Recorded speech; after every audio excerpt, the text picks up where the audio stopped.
எப்படா மறுபடியும் சீசன் வரும்னு ரொம்ப நாள் வெயிட் பண்ணிட்டு இருந்தேன். வந்துருச்சு. வாங்க இந்த ஆஸ்பரகஸை வச்சு நம்ம ஊர் ஸ்டைலில் ஒரு துவையல் பார்க்கலாம். கம்மியான ஐட்டம்ஸை வச்சு ரொம்ப டேஸ்டியாகவும் ஹெல்த்தியாகவும் செய்கிற துவையல் தான் இது. சும்மாலாம் சொல்லுங்க ஹெல்தின்னு. இதில் அவ்வளோ இருக்குது. விட்டமின்ஸில் ஏ, சி, கேன்னு, மினரல்ஸில் அயன், பொட்டாசியம், மெக்னீஷியம்னு, ஃபைபர்ஸு, ஆன்டி ஆக்சிடென்ட்னு எல்லாமே இருக்குது. ரொம்ப முக்கியமான விஷயம், இதில் கலோரிஸ் ரொம்ப கம்மியாக இருக்குது. சரி, டிஷ் எப்படி செய்யலான்னு பார்க்கலாம் வாங்க.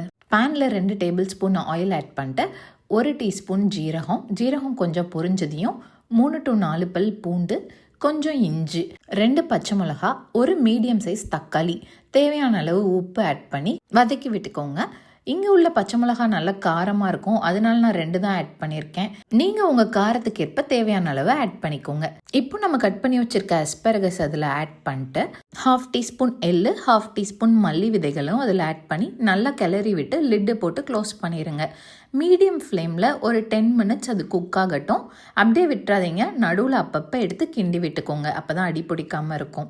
இதோ இந்த அளவுக்கு வெந்ததுக்கப்புறம் கொஞ்சம் கொத்தமல்லி இலை, 2 டேபிள் ஸ்பூன் வறுத்த கடலையை அதில் ஆட் பண்ணிக்கோங்க. அவ்வளோதான். அது ஆறுனதையும் நல்லா ஸ்மூத்தாக அரைச்சி எடுத்துக்கோங்க.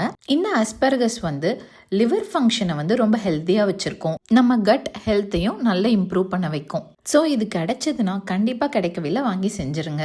யூஸ்வலாக ஜெர்மனியில் இது லாஸ்ட் ஆஃப் மார்ச்லேருந்து ஜூன் மிட் வரைக்கும் தான் அவைலபிளாக இருக்கும். அதாவது ஃப்ரெஷ்ஷாக அவைலபிளாக இருக்கும். ப்ரிசர்வ்டு எப்போ வேணாலும் வாங்கிக்கலாம். நம்ம ஊரில் கிடைச்சதுன்னா கண்டிப்பாக வாங்கி செஞ்சுருங்க. அவ்வளோதான். இப்போ நம்ம துவையலுக்கு தாளிப்பு ரெடி பண்ணிடலாம். 2 டேபிள் ஸ்பூன் ஆயில் ஆட் பண்ணிவிட்டு 1 டீஸ்பூன் கடுகு, 1 டீஸ்பூன் உளுத்தம்பருப்பு, 1 டீஸ்பூன் கடலப்பருப்பு, 1 வரமிளகா, கொஞ்சம் கருவேப்பிலை எல்லாம் தாளித்து நம்ம துவையலில் ஊற்றிக்க வேண்டியதான். அவ்வளோதான், நம்ம துவையல் சர்வ் பண்ணுறதுக்கு ரெடி ஆயிடுச்சு. இதை ஒரு வாட்டி செஞ்சுட்டா கண்டிப்பாக விடவே மாட்டீங்க. ஏன்னா வீட்டில் இருக்கவங்க கேட்டுகிட்டே இருப்பாங்க. ட்ரை பண்ணி பாருங்கள். ஆசையாக சமைங்க, அசத்தலாக சாப்பிடுங்க. Tata bye bye from Tamil பொண்ணு இன் ஜெர்மனி.